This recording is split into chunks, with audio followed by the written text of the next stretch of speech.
So welcome. Nice to meet you all. How many? 1, 2, 3, 4, 5, 6, 7, 8, 9, maybe 1 or 2 more coming. Let me introduce myself a little bit first of all, and then hopefully I can collect your names afterwards, get to know all of you in the course of the next, actually we have 2 months actually spread over February and March, right? I think you know my name, right? Hopefully, right? John Clammer. I currently teach in a university in India, OP Jindal Global University, which is quite a new, very innovative university in India, in the division for environment and sustainability, okay, which is quite a new program. Before going to Jindal, I actually lived in Tokyo, not so far from here, at the Cochrane Daigaku, where I was for a long time in the Institute of Sustainability, okay? So I'm fairly familiar with the background issues here, so hopefully that will help a little bit. So what I want to do today is to introduce you to the course and the syllabus, so you can see what we intend to do. If I speak too quickly, or you want some clarification, anything, please, at any point, interrupt, okay? It's totally open to discussion time, okay? Obviously, you know the title of the course, which is, I guess, why you're here, right? Okay. 3 key notions there, and this is what we want to explore. In studies of disaster prevention or recovery, which include both natural disasters, but also humanitarian disasters. And the two obviously fit together very closely because the consequence of a natural disaster is almost always a humanitarian issue, obviously. Displacement of people. Now the concept of climate refugee has actually been accepted by the UN as a legitimate form of refugee status. Until very recently it wasn't. So if you fled from your country and you claimed asylum somewhere and said, I'm a climate refugee, they would say this is not okay. Political persecution, was acceptable, but climate was not, right? But now it is officially. Whether many countries are going to rapidly adapt to this idea, I'm not sure. Typically, the approach taken to disaster recovery is often, obviously, legitimately an engineering one, to do with prevention, to do with flood control, to do with all sorts of issues of exactly this kind, okay?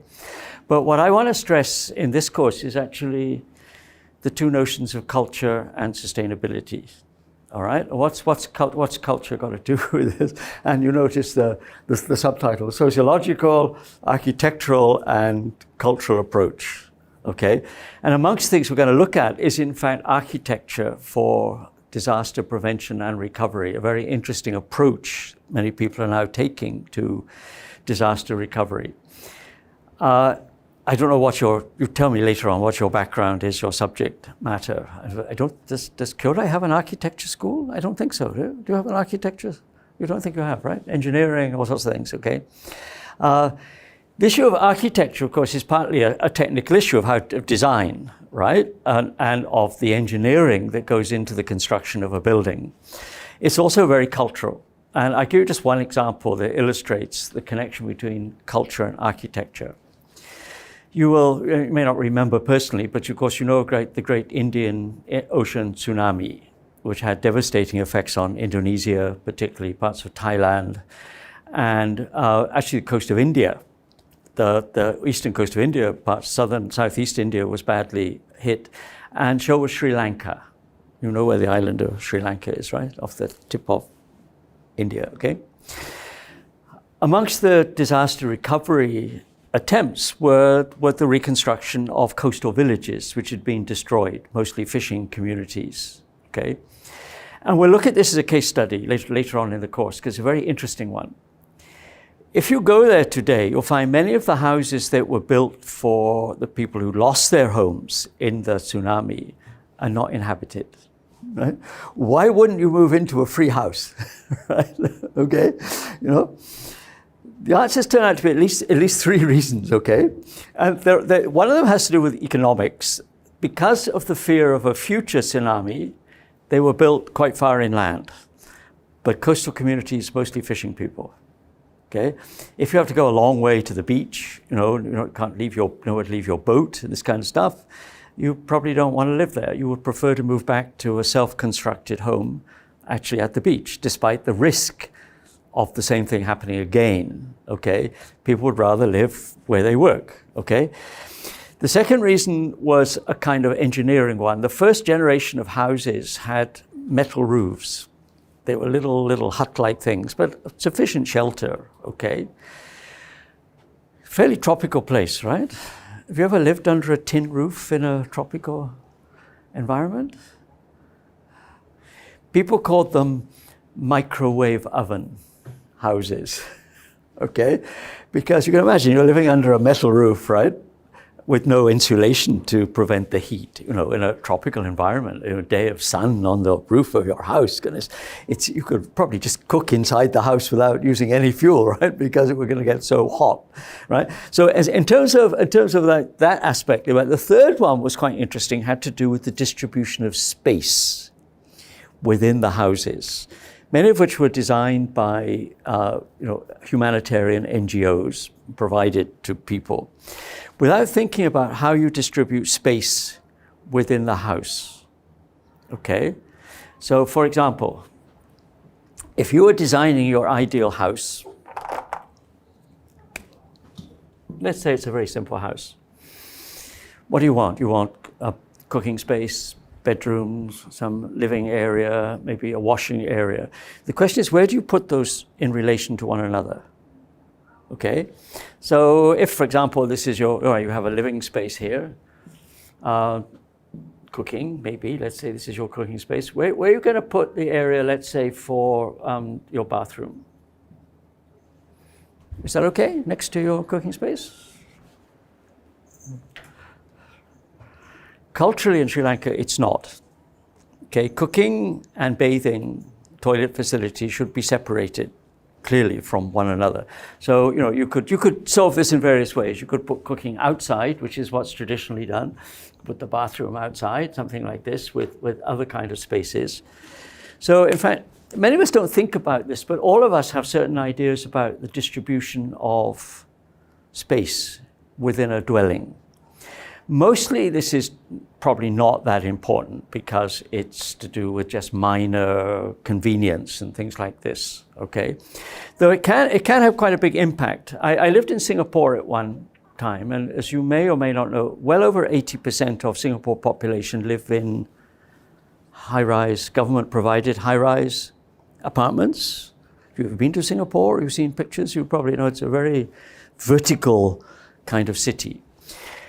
With the newer generation of apartments designed by government architects, they had big kitchens. Do you like to have a big kitchen? You know? Maybe you don't cook, right? Now, in fact, if you've been to Southeast Asia, you will probably discovered this. People don't actually cook much for the very simple reason that prepared food is available everywhere. In fact, around the base of many of these apartment blocks, you will find what in Singapore, Malaysia, called hawker centers. Centers with lots and lots of little stalls selling all sorts of local dishes. So typically what people do is they buy food and they eat it in their apartment. They do cook, of course, but far lower frequency of cooking than you would find probably in a typical European or maybe Japanese household. So in fact, when people were asked about the distribution of space, they said quite clearly that we'd have preferred more room for living and much smaller kitchen, because this was, to them, wasted space. Now, in Singapore, it's not a crisis situation, but you can imagine people not moving into a house provided in a post-disaster situation, because either the house is not comfortable in terms of like temperature and flow of air, or because it's not designed in a culturally appropriate way. Okay, so what we're going to do is look at, in fact, the links between these things. So far, so good. So here's the basic plan. I'm going to take you through the issues that we're hopefully going to explore together. Okay. Number one, building a holistic model. In other words, not just looking at, say, disaster recovery in terms of purely an engineering issue or something like this, but linking natural disasters, prevention and recovery, with humanitarian crises and issues like climate change. Because it's increasingly clear that climate change is one of the major sources of natural disasters. Does anybody know what's happening in UK at the moment? Anybody read the news today, seen the TV news, or do you follow the news from the other side of the world? There's one of the biggest storms in British history is happening right now. Flights have been stopped, trains stopped, buses and trucks are kept off the freeways because they've been actually blown over, big trucks actually thrown on their side. Coastal areas flooded, right? And what is February? It's winter, of course, which is a storm season. But the size of the storm is almost unprecedented, okay? And from general knowledge, presumably, this is happening all over the place. I think, how many typhoons were there in Japan last summer, autumn, during the typhoon season? There were more than one, right? There were several. And I think in one case, there were 2 or 3 followed each other very quickly. I was in Japan the year before last, and I remember in Okayama, and actually I was supposed to go back to India, and I couldn't get to Kansai Airport. There was the summer when there was torrential rain. It wasn't a typhoon, actually, but remember torrential rain? It flooded, the freeways were shut, there were no trains, there was no nothing. The Kansai Airport was open, but you couldn't get to the airport, right? I had to postpone my flight for several days, okay? And obviously a lot of these things would be traced directly to issues of climate change, okay? First issue. Now this means, and we're going to try to do this together, deepening our theory about how we link these things to one another, okay? Sorry, theory is a little scary word, but it really means finding a model of relating things to one another, okay?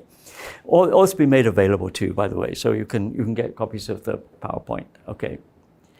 Secondly, although there are obviously scientific and engineering aspects of disaster, there are lots of others as well.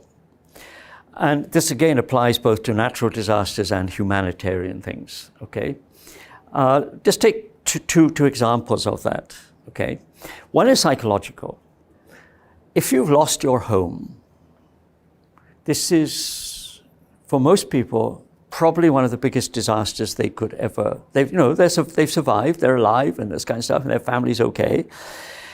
After the Fukushima disaster, which we will talk about in class, when people were allowed to go back into the exclusion zone, remember there was like 20-kilometer, I think, or 20-mile zone around the Fukushima Daiichi plant where people are not allowed to live, right, because of contamination.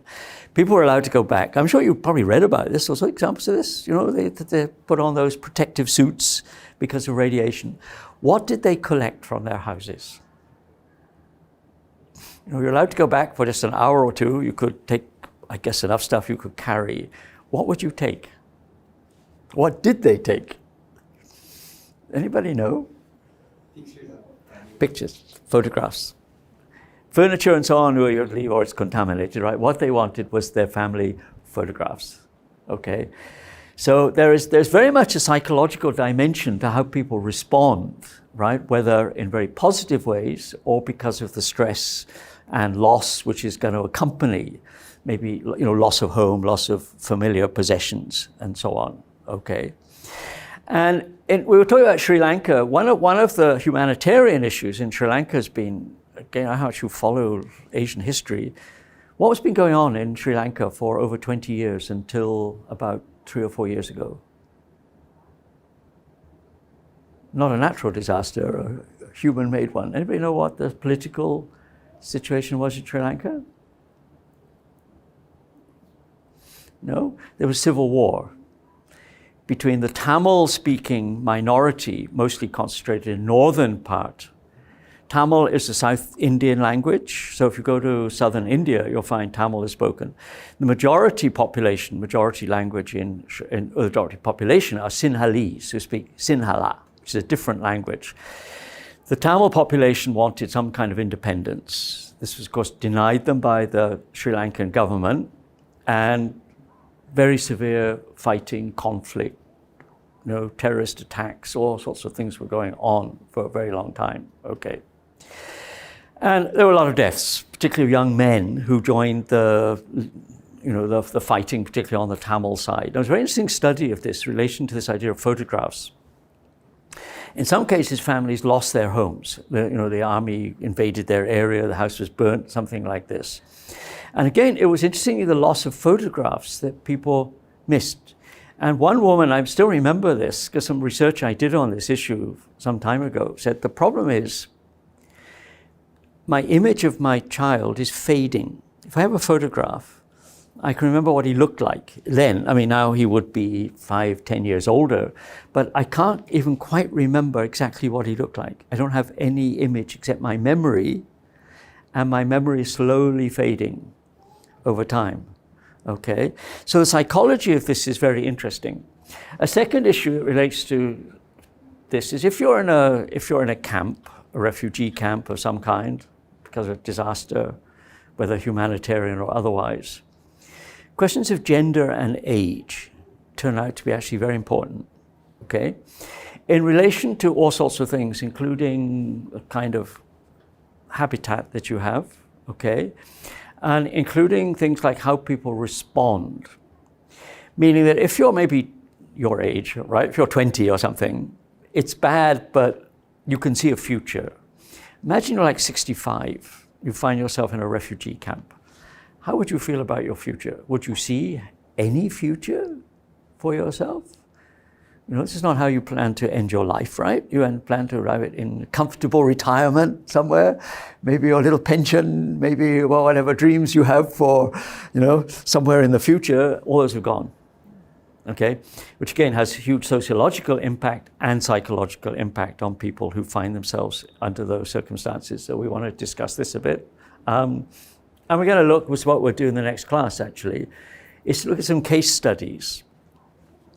If we look at case studies as a way of thinking, well, what can we learn from them about these factors? What kind of preliminary model can we build that those case studies show us how these things are linked to one another? So we'll do that in the next class. I'll tell you about that later, right?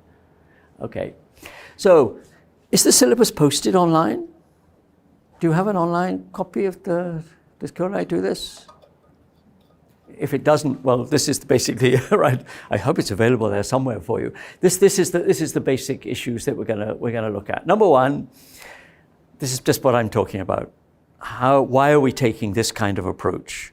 Exploring the sociological, cultural, psychological dimensions, as well as the more technical things. Okay, I'm not an engineer. Okay. Secondly, we're going to talk about case studies. We'll do that in the next class to see what we can learn from them about the relationship between these things. Thirdly, right, we want to put disaster studies in this wider context. And there are some of the main ones, which I'm already suggesting to you, right? One thing I've studied in the past is, it's not a very pleasant subject, but it's an important one, is what is called trauma. People experiencing severe trauma as the result of displacement, loss, and particularly war, conflict situations, okay? And that trauma, because you can be a victim of some kind of atrocity, for example, right? Or a disaster, an accident of some kind. It can take a different form, quite different form. I'll give you one very interesting example of this. Now, obviously I didn't study this, I'm not that old, okay? Was the reports of troops in the trenches of the First World War. As you probably know, the First World War was a strange war in the sense that most of the warfare was this very odd, it wasn't mobile warfare. It happened in the Second World War. By the end of 1914, the first year of the war, basically the two fronts had settled down to, the Germans on one side, the French, British on the other side. And for 3 years after that, there were attacks across the lines. But to a great extent, people virtually lived in these trenches in all weathers, right? Being shelled, being subject to attacks periodically, being subject to snipers, do all this kind of stuff, okay? And if you found yourself in that kind of extreme stress situation, not just for an hour or two, but for weeks, how would you feel? Psychologically very healthy? No, not really, right? So one aspect is now that there is now a concept for much shorter term exposure to extreme stress, which is the kind of trauma that people express after they find themselves in a conflict situation, post-traumatic stress, okay? So this concept really arose when American troops returning to the States from the Vietnam War, okay, in the 1960s, long afterwards were having lots and lots of psychological problems, marital problems, alcoholism, drug taking, were a much higher percentage than the population who had not been exposed to the actual conflict situation, the actual conflict context, okay? So one aspect is that trauma, and of course disasters are one of the cases where trauma or trauma-like experiences are most likely to occur. The other thing that was very interesting about the First World War survivors, and my studies have shown this also works for disaster survivors as well, is something very interesting. How do you explain what happened to other people who didn't experience this? Does that sound like an odd idea? Do you understand what I mean? I mean, I've been through this extraordinary experience, right? Very nightmarish. And I hear that one of the movies that's now up for one of the Oscar awards is a film. It's called 1917. And it's to do with, I haven't seen it. I think it's just been released or about to be released, okay? It's to do with the First World War. How do you explain that to someone who has not been through that experience? Okay, 3 or 4 major examples of that would be, for example, of course, say a disaster situation, war, okay, subject to violent crime of some kind, or in fact, what has been studied in quite a lot of detail was survivors of Nazi concentration camps, okay? Now, there were people, of course, who survived. Many people, millions of people did not, right? But there were plenty of survivors. Now, if you imagined yourself spending 2, 3, 4 years in a concentration camp, never knowing whether you would be alive tomorrow, right? You were the next candidate for gas chamber, okay, which would happen. The deep-rooted effect of that is very long-lasting, okay? So we want to explore that issue. We will look at this in relation to the issue of climate change. We'll look at this in the issue of sustainability. The link being, I hope it's fairly clear what the link would be, right? If we're being subject to these kind of stresses in the natural environment, one of the solutions to that is to look for models of sustainability which prevent those conditions from happening. Does that make sense? You know, let's try prevention, right? And this is a very, very controversial issue now. I mean, I don't know if you're following climate change debates. You know, the Paris Accord, which Mr. Trump decided to leave last year, trying to keep the rise in global temperatures to 1.5 Celsius, right? The current evidence is that that's going to be very, very hard to do. Even if we make drastic changes to industry and so on now, the probabilities rise to at least 2, possibly beyond 2 degrees. And nobody knows what the effect of that would be on weather patterns, ocean warming, which is going to cause stronger and stronger typhoons and the whole lot of links. So the issue of sustainability is very important because one of the outcomes, I think, of our discussion, I hope with this class, will be to think about what sustainability means and what might be potential means of achieving it or at least approaching it, okay? So there'll be lots of practical outcomes here. Cultural responses. One of the, I wasn't personally there, but one of my research assistants was working in a refugee camp. And one of the large international NGOs that was working in the camp, a lot of children in the camp, right? They said, well, we have limited resources. So what would you like? What would the children like? Okay, you want school, you want a better clinic, well, what do you want? Their answer was very interesting. You know what the answer was? They wanted a theater. said, you want what? I said, a theatre. You don't want a clinic? I said, no, well, yeah, there are some doctors here and this kind of stuff. So why do you want a theatre? He said, because it's a way we can tell the story of what is happening to us. We can create narratives that help us to explain the circumstances in which we're in. So again, imagine being a child in a refugee camp. You know, they're usually very imaginative, with finding ways of play with very simple things and all this kind of stuff, right? But if it's a relatively long-term condition that you're in, again, the way you would respond to that, how you would begin to construct a life around that circumstance of being in a camp, a displacement camp of some kind, right? A major question, okay? And this is where cultural responses come in. And it seems to be, particularly in refugee situations, the use of culture as a way, with whether it's through theatre, through dance, through music. I don't know if they still exist, but there was a famous band called the Refugee All-Stars. Google them, see if they're still there. I haven't checked recently. The Refugee All-Stars, okay? They became internationally very famous. In fact, they played in Japan. They played at the Fuji Rock Festival about 10 years ago, okay? So they were here. This was a group of guys who, in the conflict in Sierra Leone in West Africa, had been displaced into refugee camps, discovered other musicians. Oh, you know, you play the guitar and I play the drums or something, you know, you play something, you know. They were musicians. They started making music. Somebody heard them, said, these guys are good, right? And they finally got a contract as to make a record. It became a kind of hit, okay? So music, and if you listen to their songs, they're about the refugee experience. They're about displacement. They're about all sorts of things, but packaged in a way, of course, which is very accessible to other people because we enjoy the music, right? And they were really wonderful, okay? And of course, obviously, humanitarian issues, including how you resettle people, the role of aid, the question of long-term rehabilitation of people who've been through some kind of traumatic experience of whatever thought. So far, so good? You okay so far? Okay.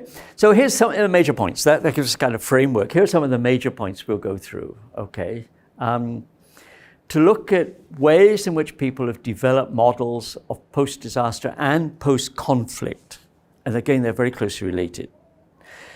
As I'm sure you're aware, one of the major conflicts now is the situation in Syria, still going on. Thousands of people still being displaced. It's become very, very complex because of the actors, the international actors who are involved. Russia, largely on the side of the Assad regime. France, Britain, I know Britain's still involved, was kind of against this. Turkey is now involved.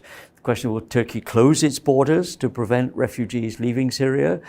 And the origins of the conflict itself appear to be partly to do with climate change, to do with drought, okay, in the Middle East, which was displacing people. And there's a whole long story to this, okay?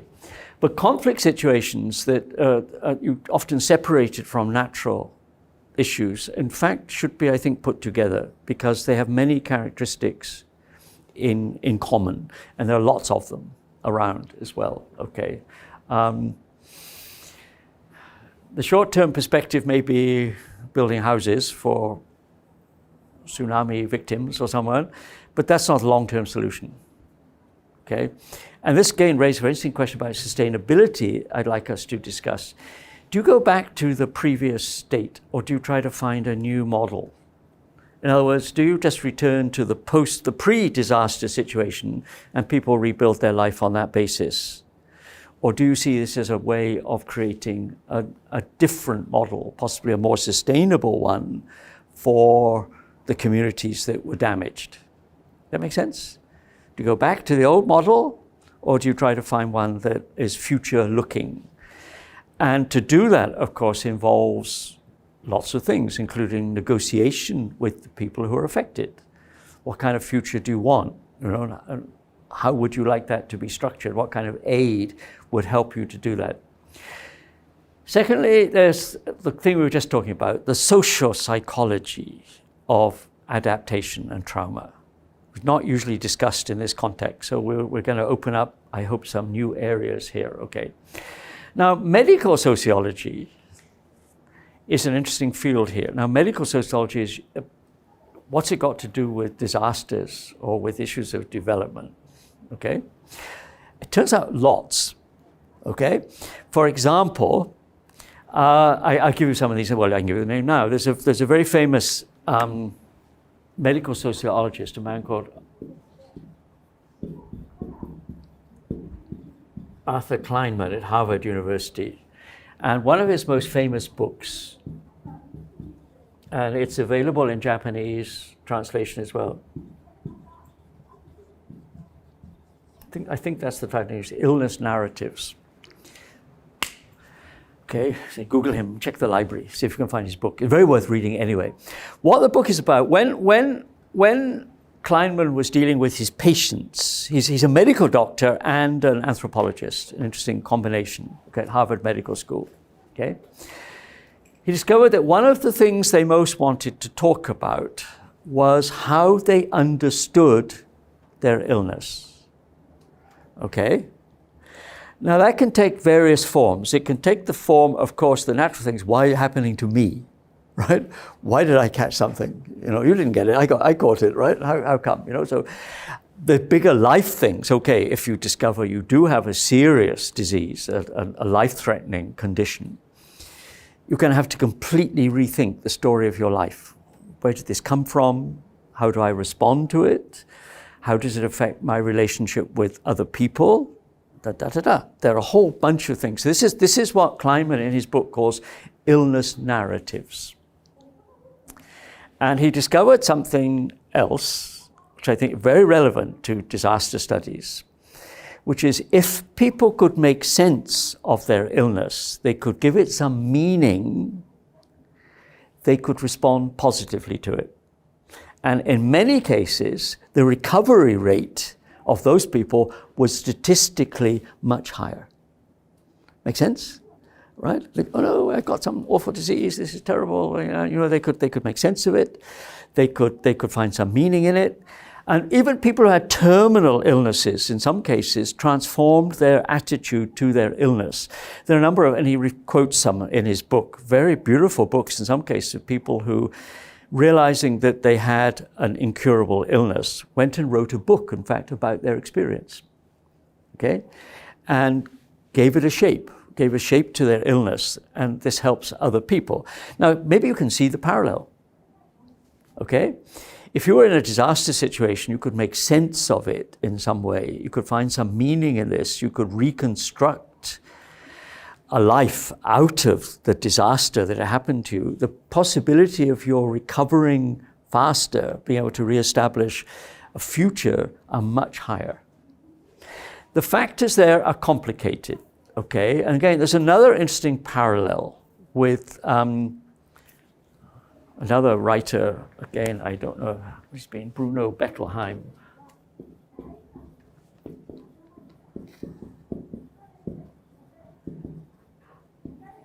Whose book is called, in English, it's called The Informed, sorry, my writing is terrible, Informed Heart.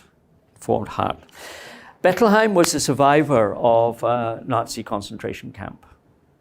And he's a psychiatrist. Later on, he was, I think he was already a psychiatrist, but he went back into practice after he was finally released. Some people basically bought him out of the camp by bribing, the authorities. He was released, so he was lucky to survive, right? In his book called The Informed Heart, he talks about all sorts of interesting things, including the fact that amongst the survivors of the concentration camp experience were in particular two groups of people. Now let me ask you a question first of all. Do you think they were the highly educated people? You think they were people who had a strong educational background, profession, or not? Or a very different not? Okay. They turned out to be two groups of people. There were people with a strong religious belief, and they were members of the Communist Party. Okay, right? And so, well, why? Why these two groups? And in fact, said they have a certain amount in common. Number one, they had a theory about what was happening. Okay, so religious believers might be able to explain this in terms of whatever, some kind of test, some kind of, traumatic experience through which they would emerge, or if they didn't emerge, it didn't really matter because they were going to go to heaven anyway or something, right? Whatever you believe. And in fact, they spent their time in the camps trying to convert other people. Why don't you join my belief system? And the members of the Communist Party did exactly the same thing. They had a very good theory about why this was happening, why fascism had emerged, right? How to fight it. And instead of just despairing, they would try to recruit, other prisoners. Say, why don't you join the Communist Party? And after we get out of here, we can create the revolution.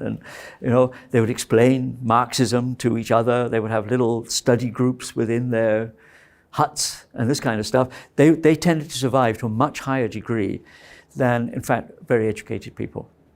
The trouble with the very educated people is they saw this simply as loss. What happened? I used to have a lovely house in Berlin or somewhere. I had a job. I was a university professor. I had a nice income. And all it's gone. It's all gone, right? And there's no way you can explain this to yourself. So you despair. You give up, right? And well, whether you were killed off in the camp or you simply died from illness or cold and starvation, whatever, people tended to abandon hope, okay? So medical sociology then, for the idea of Kleinman's idea of narratives is very important, okay? Narratives being the way in which people construct a story of their life which makes sense of the circumstances. Okay? Cultural responses we just talked about, theatre and other things. So if you're interested in theatre and whatever, there's a lot of very interesting studies of theatre in refugee camps, particularly theatre, okay, in Palestine, other places. Fourthly, there's the question of the legal dimensions of this. If you are an islander on one of the little Pacific islands that is likely to disappear underwater, and if sea level rises by 1 meter for sure, your home is going to disappear. What obligations does the rest of the world have to you? Oh, sorry, shouldn't have lived on an island, right? If you live on, there are plenty of mountains right here, you should live out there, safe from sea level rise. What kind of obligations does the world have? Are the people who are responsible for climate change really responsible for those people? The high emitting countries should provide asylum. This is to some extent already happening in the Pacific. New Zealand, for example, to some extent Australia, is giving asylum to Pacific Islanders that were within their traditional kind of political and economic space, in that part of the Pacific, okay? On what basis can you claim asylum? Which is saying now the UN now recognizes climate refugees as a legitimate form of refugee status, okay? Now you may still have to persuade some governments to accept that. If I show up at the airport and say, I would like to claim asylum, say, what happens if I show up at Kansai Airport or Narita? Say, I'd like to claim asylum in Japan. Say, well, why? Are you being persecuted? Say, no, it's the weather. My home is disappearing under the sea. What do you think the immigration people at Narita would say? Come in, welcome? Or we don't really acknowledge this as being a status that you can claim, even if the UN now officially has created this category. There are a lot of legal issues in international law about responsibility and about the rights, if any, of displaced people, right? Particularly in another country, right, from the one in which they were originally displaced, okay? We were looking at that a little bit. Question of architecture, we were just saying Sri Lanka, but there are many, many other cases of, in the city of Aceh, which is, do you know the shape of Indonesia? No, Indonesia is kind of a lot. There's a big island here. South here. Singapore is down here. Sorry, not very good map. Singapore is there. Borneo is over here. Java, Bali is over here. Aceh is here, right? It was very directly affected. ACEH was one of the cities most directly and immediately affected by the Great Indian Ocean tsunami.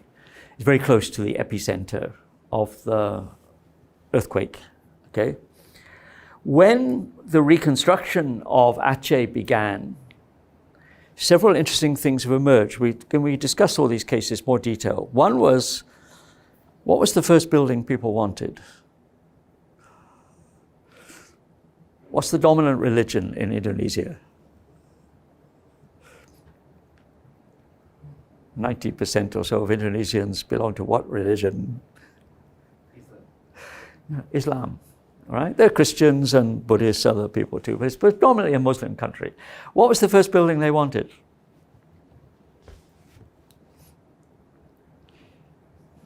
Largely cities destroyed. I've given you a clue. Religion. It was the mosque. First of all, they want a mosque, okay? Which links back to this question of making sense, giving some meaning to the situation, right? They wanted their religious building established first. Secondly, of course, the same factors that applied in Sri Lanka also applied. They wanted culturally appropriate housing reconstructed for them, and they wanted their house in the same place as the old one, right? And in some cases that was not possible because of the levels of damage, flooding, and so on. But wherever possible, people wanted to go back to the place, the site where their original home had been. They wanted it reconstructed in the same space, okay? Tells you something psychologically interesting, I think, too, okay? After the great earthquake, the Hanshin earthquake, the Kobe was so badly damaged, remember? People were resettled at random. In other words, wherever there was some free public housing, sometimes just anywhere in Japan, right? I mean, you could come from Kobe, maybe you were sent to Sapporo or somewhere, okay? The post-recovery studies showed that this caused enormous stress. One of the lessons from this was after the 2011 tsunami, when people were resettled, they should be resettled together, right? You come from this village or you come from that part of the town, you know people, particularly for older people, this turned out to be very important. They should be resettled with people that they were familiar with. And then the level of post-recovery stress, much lower. So one of the big lessons from the Kobe situation was keep people together, okay? Which makes sense. You have a social network, support, friendship, and all these kinds of things, right? And the question of the role of both age and gender issues and how to respond to this. Who responds? The state? NGOs? I don't know what careers you're all planning later on, UN or NGO career. I'll give you an example. There was conflict in Kosovo in the Balkans. And I had a colleague from the UN who was posted to Kosovo, okay? And she said, what was one of the major problems in Kosovo, the conflict situation there, was NGOs. At one point, there were 300 NGOs all operating. And many of them didn't speak local language, okay? So they were hiring people from the local community just as interpreters. So instead of you're doing something creative, getting on with like reconstruction, you know, you were spending your time interpreting for somebody from France or UK or Japan or wherever, okay, who was trying to do good things but couldn't speak the local language, didn't know the local culture, okay? And finally, it was actually the army, the NATO forces that finally intervened in Kosovo that had, basically, they put a stop to this. They said, from now on, all the NGOs have to meet together once, I think, daily for a briefing by the army. Because, you know, NGOs are very competitive. Did you know that? No, this is my village, you stay away. I mean, this is my problem. I deal with health, and so you don't deal with that. You deal with water or something, but I'm the health person. They really compete, partly because they're competing for resources, often financial aid and this kind of thing to support themselves. So who are the actors that are responsible or should be responsible? And how much emerges? How do I put it, stimulate self-help within damaged communities? How do you persuade people themselves to begin that they actually are the best actors? They need resources, but you don't want outsiders necessarily coming in and telling you what kind of post-disaster livelihood, what kind of housing, what kind of economy you should have. That should somehow arise out of your own experience. Okay. Now, we were saying earlier, there are big contextual factors here, of which these are, again, the main ones, I think. Climate change, suggests, is now fueling disasters, okay? And as we know, its effects are enormous, potentially, across a whole range of factors, increasing storms, too much rain, not enough rain, impact on agriculture, the effects of that on human displacement, species loss. If you've been following the news from Australia, a lot of the most touching news is in fact about the loss of animals. Koalas, all those cute animals that everybody loves so much in Australia, koalas and little kangaroos and so on. Platypus, that funny little furry creature with a beak, and a very rare creature. It's a mammal, but it lays eggs. The platypus, the little Australian, I think it only exists in Australia. Thousands and thousands of these animals have been destroyed in the forest fire, in the fires and so on, okay? So species loss because of this kind of disaster situation, impact on resources, energy, right? All sorts of things, right? Health effects, planning implications, and all sorts of things like this. This is true of climate change, but it's true of something else. I remember human beings are strange creatures. I was flying once from somewhere in the Pacific back to Europe, and I had to transit at Los Angeles, okay? And my flight was, LA is a very busy airport, and you often have to wait. You circle for 20 minutes or so on waiting for your landing slot. So this was very interesting. You could look down, it was daytime, you could see the city, right? And I noticed two things that struck me as very interesting. First of all, I thought it's very odd. A lot of people like blue roofs on their houses. As we got lower, I realized all these houses didn't have blue roofs. You know what the blue was? Swimming pools. Huge number of swimming pools, private swimming pools. Not public ones where we can all go and swim. Not every house, obviously, but dozens and dozens of swimming pools, right? Think of that effect on water, on all sorts of things. The other thing was, LA, just inland from LA, is one of the major volcanic fault lines, the San Andreas Fault. And from the air, you can see it clearly. You look down from the plane, you can see the fault line, okay? It's like a ridge, okay? And what was the second thing that struck me as being especially interesting was all along the ridge, people had built houses. Okay, now people probably do this in Japan too.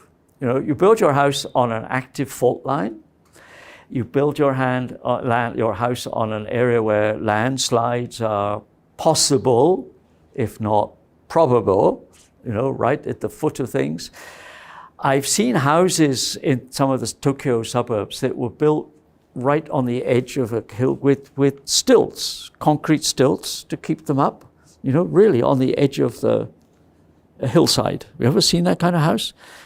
Your house actually supported by concrete pillars, which would make me very nervous to be in a house where all that's keeping me from the edge of the mountain is some concrete underneath, right? But people do. So if you're involved in things like city planning, there are a lot of issues where clearly there are ways of avoiding potential disaster with better planning. Again, in relation to flooding, in relation to storm protection, landslides, earthquake activity, and so on, which again, we're very familiar with here in Japan. The second big context, of course, is the question of sustainability. We want to discuss what we really mean by this. And to think about it, not only in environmental terms, but to think of it also in social and economic terms. How do you sustain a society, a community, which is sustainable? How do you create one which is itself sustainable over long periods of time? Okay. So again, we want to talk about sustainability as part of the big context, I think, in which disaster recovery is to be located. Okay. And what are the big issues that come out of this? And again, hopefully we're going to have a lot of discussion. Today it's mostly me, but hopefully we're going to have a collective debate about these issues. Number one, education. Now, what would your answer be? When I'm teaching courses in development studies, and I ask my students about what do you think is the best way of addressing these kinds of questions, one of the first things they always mention is education. Educate people about the issues. Now, I think that's true, but, right, there's a psychological factor here. We know now the science, except for Mr. Trump and one or two friends, right? I think everybody agrees that climate change is real and it's to a great extent driven by human activity, all right? There are a lot of people who believe this but will not act on it. Okay, yeah, no, I agree. This is a big problem, but I don't want to change my lifestyle. Okay, I still want my big car. I still want to consume, I still want to keep the air conditioning running all day, right? I still want to fly everywhere. I still want to do all these things. So the rest of you guys can, be sustainable, but I like my lifestyle. In fact, a study was done in, I think it was Norway recently. And it turned out that a very high percentage of the population were aware of climate change. They knew this. Only 17% were willing to make lifestyle changes that would actually address the question. So we have a curious issue here. There's a mismatch between knowledge and action, right? So simply telling people facts doesn't necessarily get them to change their behavior. And we need to explore that interesting question about behavioral change, okay? So we will do that, okay? So this may be true even in, you could start in elementary school or anywhere, I guess, when children are very sensitive to these kind of questions, right? But this would extend to all sorts of things, not only in schools, right? But in fields like, indeed, architecture. This is one of the issues we're going to talk about, okay? Buildings, and I can't quote you the exact figures now, I'd have to look them up. And I don't know what the figures are for Japan, okay? In United States, buildings use around 63% of all material resources, putting up a place, right? Steel, concrete, glass, plastic, carpets, lighting, and all this kind of stuff. And of course, buildings are one of the major sources of energy use. Naturally, you're keeping them warm, you're keeping them cold, you're keeping lights on, you're doing all this kind of stuff. So large buildings which are not designed to be architecturally sustainable in terms of energy use, construction, recycling of materials, okay, and the use of natural forms of cooling and heating in many cases. And these are known. It's not that this is a mystery, but they're not on the whole incorporated into architectural education. How to build in such a way using minimum resources, and your building, when finished, will use minimum energy. The footprint of the building will be small, okay, ideally. Psychology of change, we were just talking about, that's going to be an important theme, saying particularly this issue of bringing together knowledge and behavior, why there is that gap between those things, right? What kind of futures we are interested in having, which curiously is not talked about very much. In most social sciences, people don't talk about what kind of future we would like. Even when you're talking about planning, the planning is in terms of the current structures or economy or city planning, whatever it happens to be, right? But we want to expand that a little bit to think about, well, part of the issue here is what kind of future we would like to have and the mechanisms for attempting to get there, okay? Which are very closely related to disaster risk. Okay, in social theory, now we'll see how far we get with some of these issues. It may be too theoretical or whatever, but let's see. On the whole, societies don't break down. They change, right? Social change is a normal process, but they don't tend to break down except under conditions of disaster, revolution, possibly war, perhaps, okay? Otherwise, they remain fairly stable, okay? Now, an interesting question is that when they do break down, what do we learn about what keeps societies together? Does that make sense? So when a society is just running quietly like a well-oiled machine, it's not a problem, right? Everything works. I don't think about it. Most of us don't think about it. If it breaks down, we begin to wonder why it broke down, right? And that can tell us a lot about the way in which societies are structured.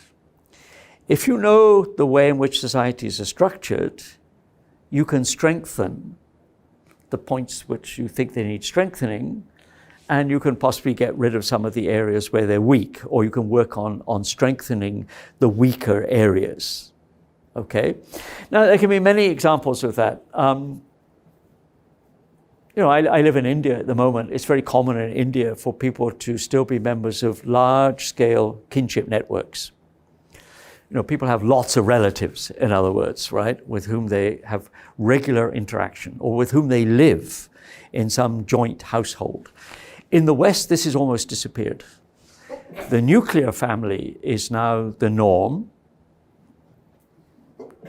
2 parents and what I think the average in Japan now is 1.5 children, right? Right? Okay. Below replacement rate, because Japanese population is actually declining, right? Okay. And that has other implications for the future, of course, but we want to have time to talk about that, okay? One of the interesting emerging social problems in Japan is the number of elderly single people, right, who do not have a network of kinship support, okay? Now, if you think about that in relation to breakdown, when you have a network, this provides you with resilience. Other people are looking out for me. Other people are there for support, to share resources, I can go and live with them, or they can come and live with me, they can do all this kind of stuff. If you don't have anybody, you don't have anything, all right? Extreme social isolation seems to be one of the trends in societies, industrial societies moving increasingly towards becoming more individualistic, more atomized in terms of their social structure. Okay, so breakdowns are interesting because they tell us about what keeps societies together. Okay,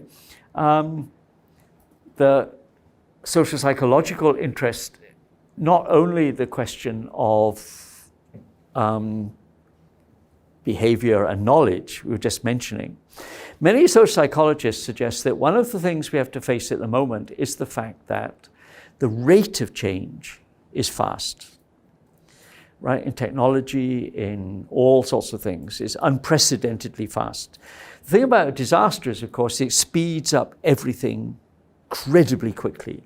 You have to respond very fast to massive changes. So disasters are a kind of accelerated change of extreme kind. But the background to that is indeed the argument that accelerated change is the norm for contemporary societies. Okay, things happen quickly, and we have to learn to respond in ways that probably our grandparents would never have imagined the speed with which you have to adapt. Okay, and one of the things I also explored a little bit is, do you know what chaos theory is? The study of nonlinear systems, basically. A very good example of chaos theory's applications is in weather, meteorology. Right? Where, the weather is extremely complex because it's no one single factor causes weather changes somewhere else. Multiple things interact with one another and collectively create the weather, okay?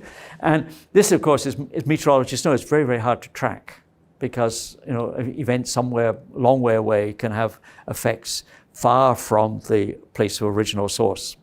So in a nonlinear system, some people have suggested that society, and particularly when it breaks down, becomes a nonlinear system. It exhibits the qualities of chaotic systems.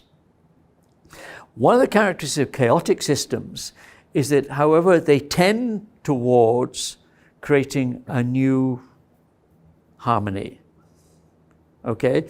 After the period of chaos is over, that is not a permanent situation.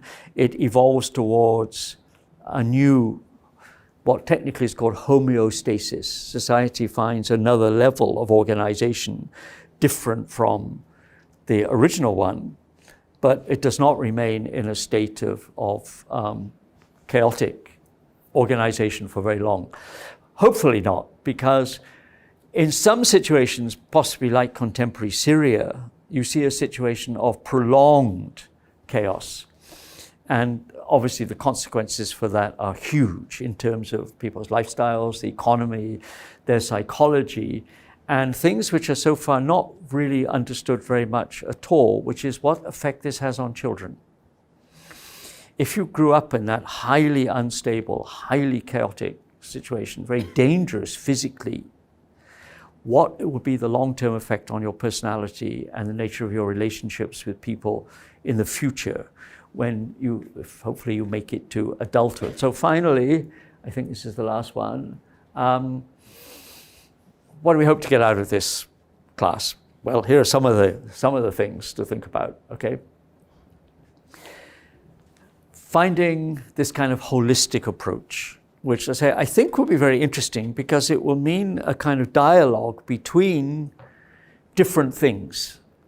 The technical aspects, the social, the psychological, the cultural, and the way in which they interrelate with one another. Disasters providing us with that kind of focal point from which to discuss that kind of set of related issues. Okay. Secondly, opening up some new areas of knowledge which have wider implications. And amongst the examples of that would be the issue of behavior and knowledge, which we talked about, the question of social breakdown and what it tells you about the way societies work, what keeps them together. And it would presumably helpfully, to tell us quite a lot very helpfully about the nature of social change. Now, social change is kind of mysterious. It happens all the time, but I don't think many of us really understand how it works.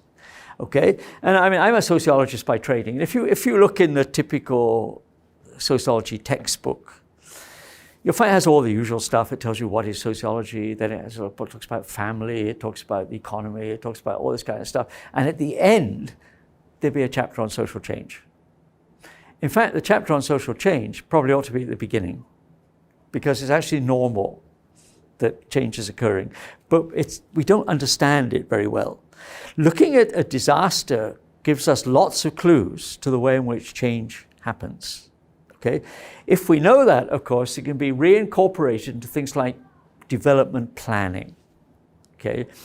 If you are working in the field of development studies, you know, in a practical sense, you're planning a healthcare system, an educational system, whatever system you're doing, you would need to refer to these kind of factors to make that policy effective.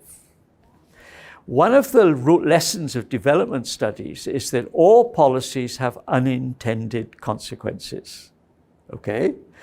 And many of those unintended consequences, some of them are just unknown. We don't quite know what's going to happen as a result of an intervention of some kind. But some can be figured out in advance if you look particularly at the cultural and sociological dimension. Let me tell you one little story which I think illustrates this. I have lots of stories. I'll tell you one or two little stories, tell you. One of my friends in the UN was working for the UN population program. And she's from Latin America. That's partly why she was responsible for this program in Colombia. Now, Colombia's had a lot of social conflict. It's had virtually, again, civil war for a long period of time. It's been all sorts of problems. It's a predominantly Catholic country, And there's a very high birth rate in the rural areas particularly, partly because Catholic Church officially does not approve of birth control methods. So they have to persuade people to adopt birth control. And the one they decided on to experiment with first was the pill, the birth control pill. Okay, the selected villages were chosen, and the team went there to explain about birth control, keeping your family size smaller. You would be wealthier, you would not have as many children to feed, you could send them to school, you could have a perfect idea, all right? 2 years, about 1.5 years later, which would have meant 2 normal birth cycles later, the team went back to evaluate what had happened in the villages. The birth rate had not declined. Now, how do you explain this, right? They didn't think initially to explain something. Who do you think was taking the pill? The men were taking the pill. This was a patriarchal Latin American society, okay? Some nice people show up with all these nice colored sweets, right? Just, take one of these every day, for how many, 3 weeks or whatever it is, all right? So the men were taking the pill. They were wondering why the birth rate had not declined. Said, no, it's ladies who have to take the pill. Oh, it doesn't work, right? Okay. Now, it was afterwards they thought, of course, this is so stupid. We just assumed that people realized that women would take the pill. But in fact, the social structure was such that men get the goodies first. If there's anything left over, the women get it. If there's anything really left over, the children get it, okay? Another little story, okay? A colleague of mine who worked amongst the so-called Eskimo Inuit people in northern Canada, okay? And in some of the villages simply have a nurse. Larger villages have a doctor, and the bigger town, if you really need serious medical help, you have to go to one of the bigger centers. There's a kind of hierarchy, okay? The nurses are usually local women. They understand the local culture very well. They've been to nursing school, right? And then go back to work in their villages. The doctors, of course, are mostly trained in the major metropolitan centers, the big medical schools, okay? So one day, a person came to see the doctor in the clinic in one of these larger villages and said, I have a problem, I'm quite sick. I said, well, what's the problem? He said, I'm possessed by the spirit of a moose. You know what a moose is? The big deer-like animal you find in very northern climate, like a huge deer that has big antlers. Yeah? They're very big. I always thought they were like little deer until I saw one. I mean, they're like huge, but anyway, okay. Now imagine you're a doctor and a patient comes to you and says, I'm sick because I'm possessed by the spirit of a moose. What would you do? Send for a psychiatrist? This guy's mad, right? The nurse explained to the doctor what was happening. Said, no, what's happening is simply this. The story was that when you go hunting, you must apologize to the spirits of the animals you will kill. Say, look, I'm sorry, it's your role in nature is to be food for my children. So I'm sorry about this. I will do the ritual to appease your spirit. So what this guy had done, he got up one day and he thought, hey, the weather's nice today. He'd taken his rifle and he'd gone out, and without doing any of the rituals, he'd encountered a moose, he'd shot and killed it. He was convinced that he was possessed by the angry spirit of the moose. He did not apologize to the moose, right? To kill it, right? So the angry moose was possessing him. So the nurse knew what to do. Said, oh, he's not mad. What you have to do is send him to the shaman, to the witch doctor who knows how to expel evil spirits, right? So that will solve it. So I said, okay, it's not a medical problem. Actually, it's a cultural, psychological problem. He did not perform the proper rituals. He's convinced. Now, to a Western-trained doctor, this sounds like madness. You go to the hospital over the road here and tell the doctor you're possessed by the spirit of the angry tanuki or something, right? They will not quite know what to do with you, right? But culturally, it makes sense in Eskimo culture, because if you understand the framework, all right? So when we're talking about holism and opening up new areas of knowledge, it turns out that many development policies don't work very well because people haven't considered the culture. Once you understand the culture, and that includes things like gender relationships, the existence of patriarchy, images of the body, theories about illness, and so on. Without those things, often those policies don't work very well. Why are we wasting our money? There doesn't seem to be any change, right? Okay, there would be change if you know how to do this. Fourthly, again, the issue we've talked about, linking disaster studies to sustainability and trying to identify social and cultural factors that drive non-sustainability. What are the practices which are creating situations which create more and more problems, okay? If we can identify those in principle, policy can be directed to changing them, right? Getting rid of them, okay? And hopefully to provide you with tools and concepts for pursuing new approaches to natural and humanitarian disasters. Now, there are some possible outcomes. I don't know what your future career plans are, but when I've taught courses like this in the past, a lot of people were interested in a career in the UN or with a major NGO, with some social activist group and so on. Hopefully it would help you think in terms of the kind of tools you can use if you wanted to enter that kind of future profession, you know, one of the caring professions. So that basically takes us through what we intend to do. Okay, so that's my side. Now, can I answer any questions or things that you would like to have expanded or explained in more detail? So far, so good? Yes, please. Thank you very much. You mentioned like you are going to explain some model, introduce some models for us for both post-recovery and post-conflict recovery. Yes. Can you briefly introduce what kinds of models you are What kind of models? introduce? Okay, certainly.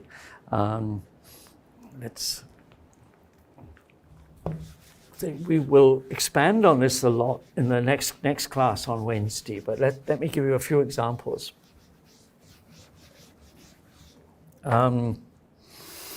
If we were to take a series of either natural or humanitarian disasters or something where they come together, we'll look at more examples next time. We could take, where should we? Where we start? We could start with Fukushima, of course.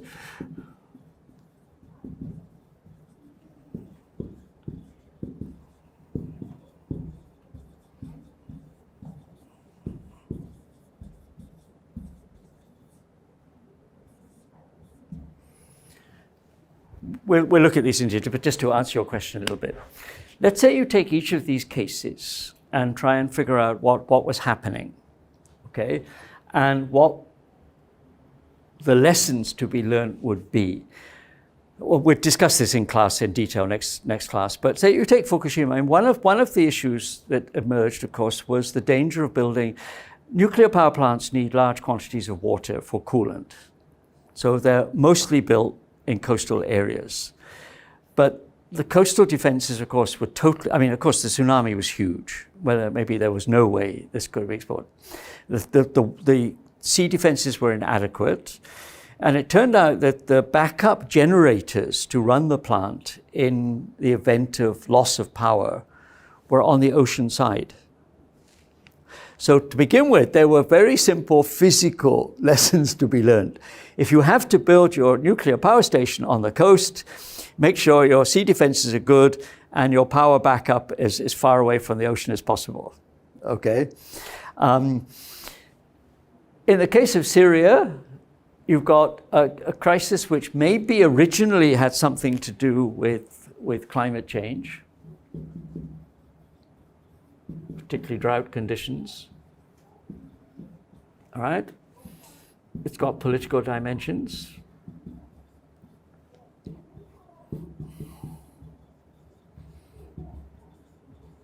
It's now got huge humanitarian issues. So, you know, the issues were totally different from that. It may be the point of origin was a climatic factor, okay? But the subsequent questions turned quickly into political ones. In other words, climate turns into politics, okay? And you can see this everywhere. I mean, with debates about the Paris Accord, right? And there was another big UN meeting in Spain, in Madrid, just 2 or 3 months ago, okay? Where the politics are intensely tied up with how people will respond to a physical change, in this case, climatic one, okay?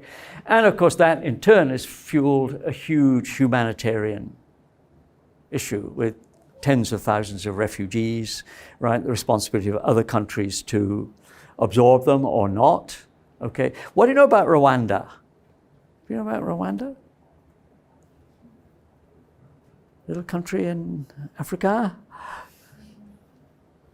What was the situation in Rwanda? I'm sure you've heard about it, right? It was a huge genocide that broke out between the two major ethnic groups, the Tutsi and Hutu tribal groups, right? In which people killed their neighbors, people, you know, this kind of mass destruction of people you knew. I mean, it wasn't that they were like total strangers, right? That, you know, you're the wrong tribe, you live next door to me, we come next door and we murder you, okay? People have debated what was going on. Was this a factor to do with ethnic conflict? And one of the arguments that's most interesting about the Rwanda situation is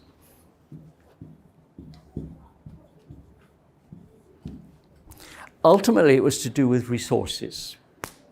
A small country with a big population, no land. I mean, there's land, but I mean, it's already occupied by people. That what it was really about was creating more resource space, okay?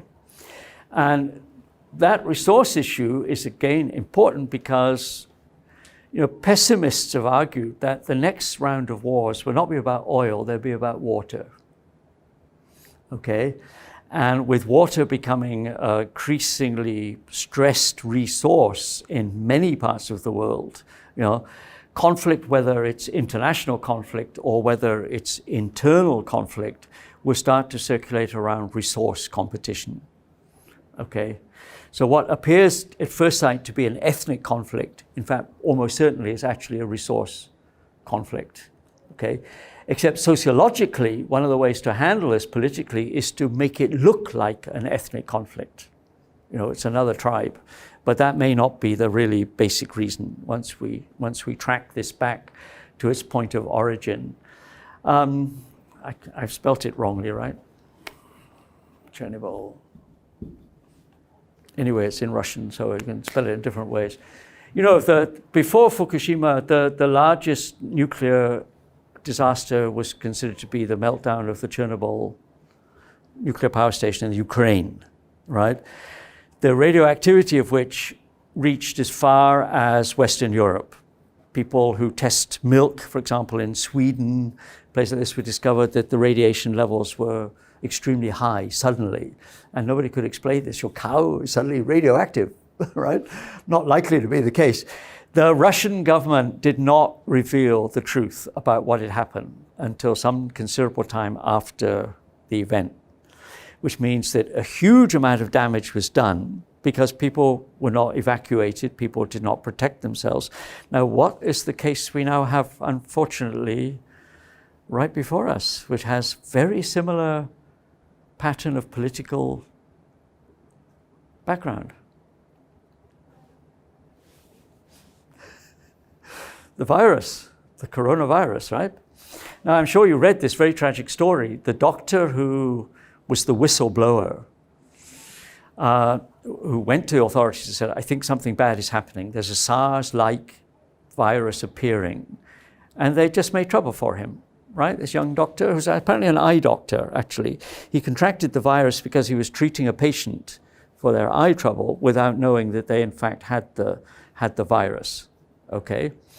And many people are arguing that something similar has happened. If the Chinese government had acted quickly at the beginning of December, maybe the outbreak could have been contained in a much smaller space, or it wouldn't have spread. You could quickly have imposed controls on movement, whatever, which they didn't do. With the result now, it's not exactly all over the world, but getting close to this, right? And the probabilities of the networks are spreading because of international travel, particularly. We're feeling very sorry for these people on the cruise liner in Yokohama Harbor, right? Where, I think they're still there, right?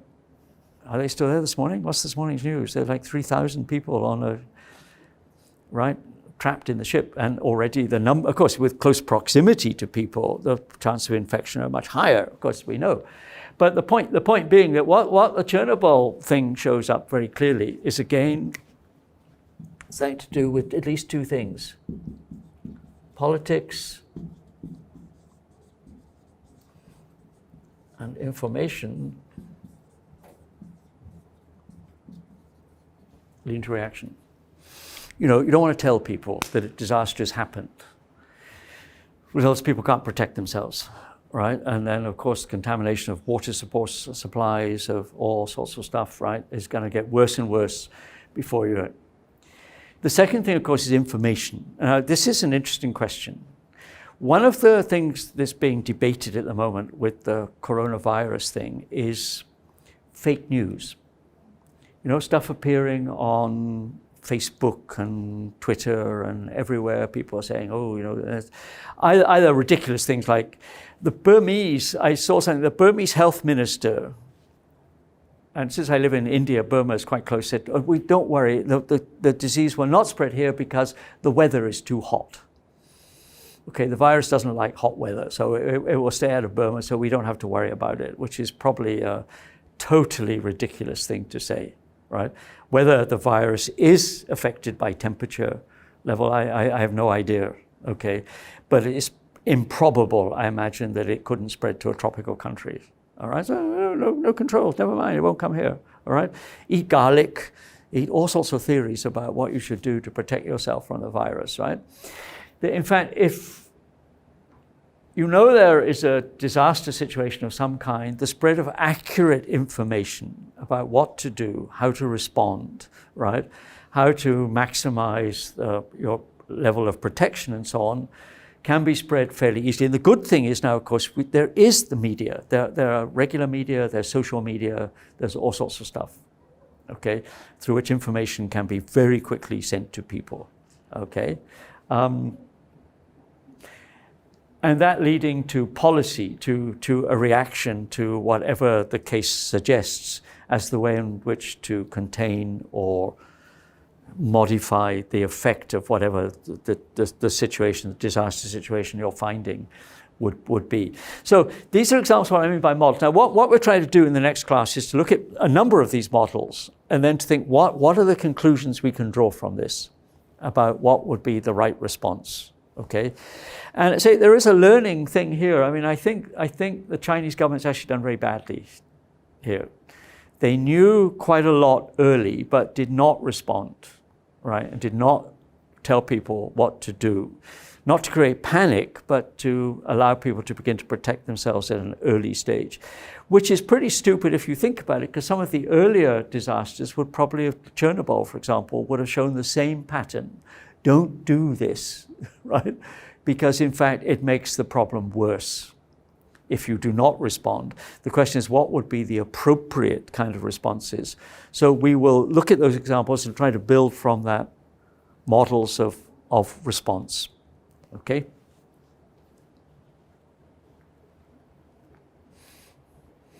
Unfortunately, we have a lot of examples. We won't have time to look at all of them. I'm sure in the course of discussion, other examples will arise. The sociological factor, again, is often important here. Or another dimension of politics. In the case of Chernobyl is actually in Ukraine, not in Russia, right?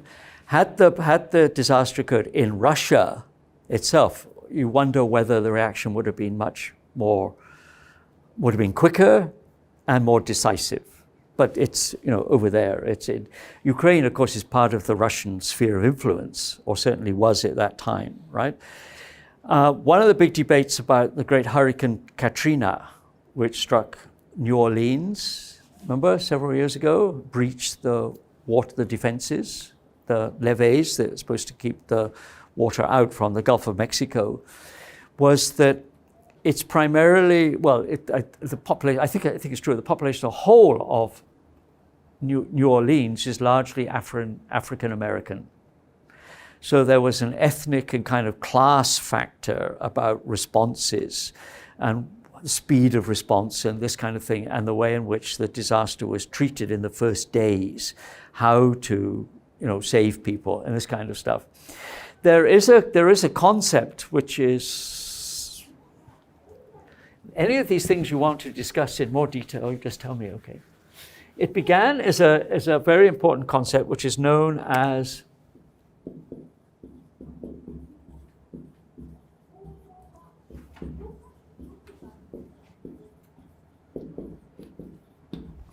environmental racism. The concept of environmental racism emerges from the fact that when you look at a lot of disaster situations, you find that one of the problems was that the power station, there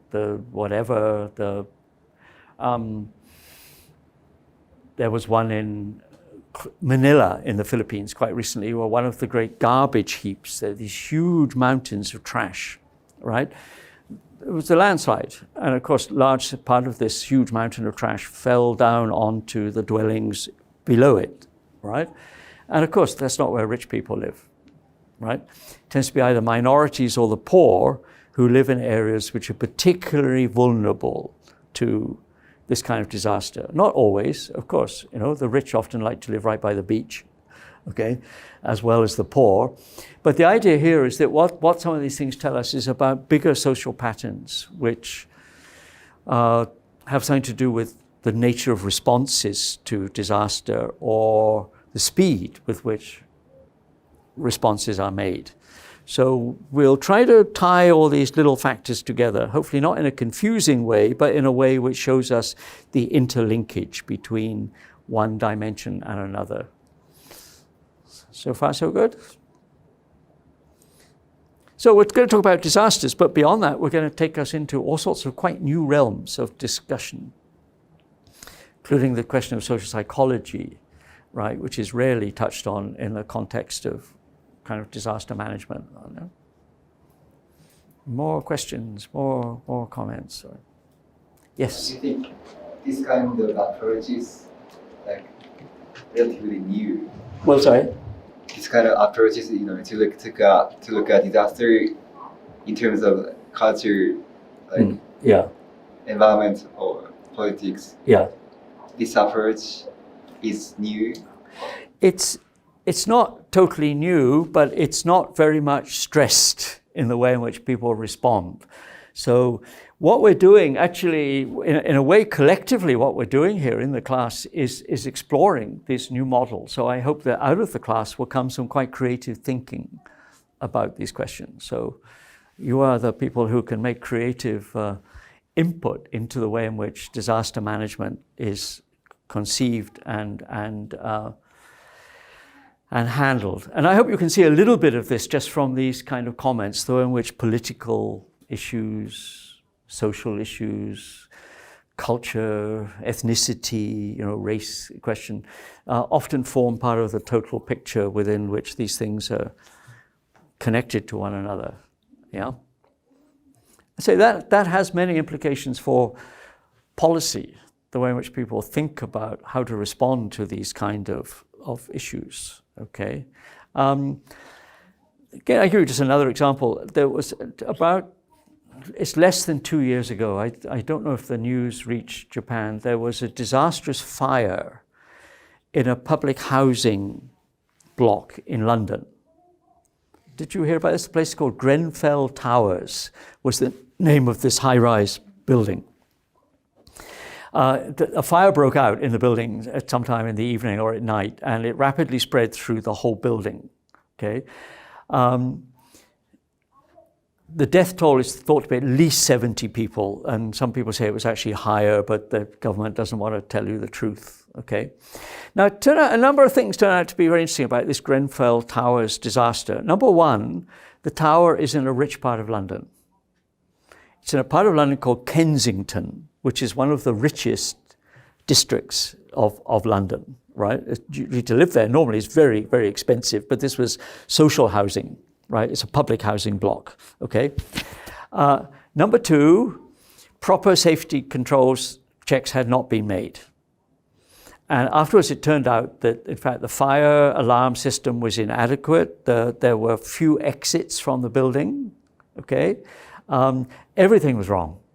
Thirdly, the building was clad, the outside of the building, to make it look pretty, was clad. You know, there was, I don't know what, something like this on the outside of the building, so it didn't look just like concrete, okay, was inflammable. Okay, so once fire broke out, the actual cladding burnt. It didn't protect the building. It, in fact, contributed to the disaster, right? Thirdly, the advice that was given to residents was stay in your apartments, okay, which turned out to be exactly the wrong thing to do, okay? Just stay put, fire brigade will show up, you know, don't worry, you know, the thing will be under control quite quickly, but then the sprinklers were not working and this kind of stuff. So most people died were not actually killed by the fire, they were killed by smoke inhalation because they followed the advice to remain in their apartment. They didn't try to escape, okay? The fourth thing it's turned out, according to a report I read just last week, is that the majority of the survivors have not yet been rehoused. This is 1.5 years later. They still haven't been rehoused, although I say the area of London is a very expensive area. What's supposed to happen, okay, is an interesting social plan. If you are a developer, a housing developer, and you want to build a new housing block in that part of London, okay, a certain number of the apartments have to be reserved as social housing, okay? Which has, officially, it has two effects. One is it mixes people of different classes and ethnicities, because a lot of the people living in Grenfell Towers were ethnic minority people, okay? So the idea is in a quite expensive block, there will also be minority people living. And number two, of course, it creates housing, right? The problem has been, how do you really force private developers to ensure that they build social housing into their expensive upmarket housing developments, right? You really enforce this, you're really going to check that this has been done. So people say this is a terrible scandal. I mean, 1.5 years later, a lot of people still don't have a permanent home, right? They were not responsible for the disaster in the first place. So again, one case shows you multiple things happening. Failure, technical engineering failure, advice, wrong information, right? Bad social planning in terms of resettlement, right? And the fact that there was an ethnic and class factor built into the thing, that the majority of the inhabitants were fairly poor, people from ethnic minorities, okay? And therefore were not able to afford new housing themselves, right? But have not been resettled. So there was a whole set of things. So if you unpack one case, it turns out to have multiple, how do we put it, implications that go off, including, say, very much the socio-cultural ones, as well as the, as it were, more technical ones to do with protection, engineering. But Grenfell Towers disaster shows that was a factor too, right? Inadequate exits, inadequate fire alarms, inadequate in-house sprinkler system, you know, that should have automatically been activated when fire broke out, you know. Basically everything was wrong. And cladding your building in inflammable covering, right? Which is pretty stupid if you think about it. Even if it looks pretty, it's not a good idea, right? To do this on the whole, right? Okay, so I think we take one case, we can unpack it in all sorts of directions. Little homework then, I'd like you to think about examples that you are aware of this kind of disaster situation that you would like to discuss. Okay, so we have some local ones. We have Kobe. We have Fukushima much more recently, right? But there are many examples going on almost all over the place with extreme weather conditions, other consequences. Some of which, by the way, themselves turn out to be interesting. You're probably not aware. It was now, when was it, 10 years ago? There was a volcanic eruption in Greenland. Or Iceland. Was it Iceland or Greenland? Iceland, I think Iceland. Anyway, there was a volcanic eruption. And it stopped all air traffic in Europe for a period of about 10 days. And I remember here, there were people stranded at Narita and so on, and Japanese families were offering people, because after 2 or 3 days, you couldn't really afford a hotel anymore. You had no idea when your flights will resume to Europe. Interestingly, global CO2 emissions dropped during that period because of the severe restrictions on air travel, which is an interesting thought, right? The volcano caused actually less damage. I mean, it was in a very unpopulated place. So the volcano itself didn't do damage. I mean, it wasn't destroying local houses and all this kind of stuff. They can do. In fact, one example we'll look at, you probably don't even know the name of the place. There was an island in the Caribbean called Montserrat. Have you ever heard of it? Quite small island. In, what was the year? I remember the year now, more than 10 years ago. 2/3 of the island was destroyed by a huge volcanic eruption. It's a volcanic island. The volcano, which had been dormant for several centuries, erupted without warning, destroying 2/3 of the island. Many of the islanders left to go somewhere else because they couldn't return home. Their homes were totally destroyed. Fortunately, the death toll zone was quite low despite the size of the disaster.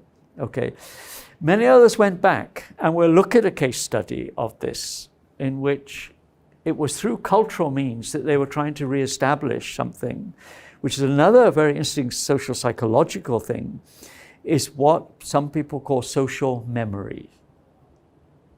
Social memory refers to the fact that you have attachments to a place, and even if the place is transformed, in this case by volcanic eruption, you still attach strong personal, emotional ties to that place, okay? And in the case of Montserrat, people returned because their social memory was so strong, they preferred to live there even though most of the landscape had been changed. My house used to be here, right? And disappeared under the lava now, but that's still the place I associate with my identity very strongly. So this disruption of identity and how people manage it through social and cultural means is actually very important in terms of long-term adaptation and survival to, how are we doing? Oh, we're okay. We've gone over time, actually. So, thank you.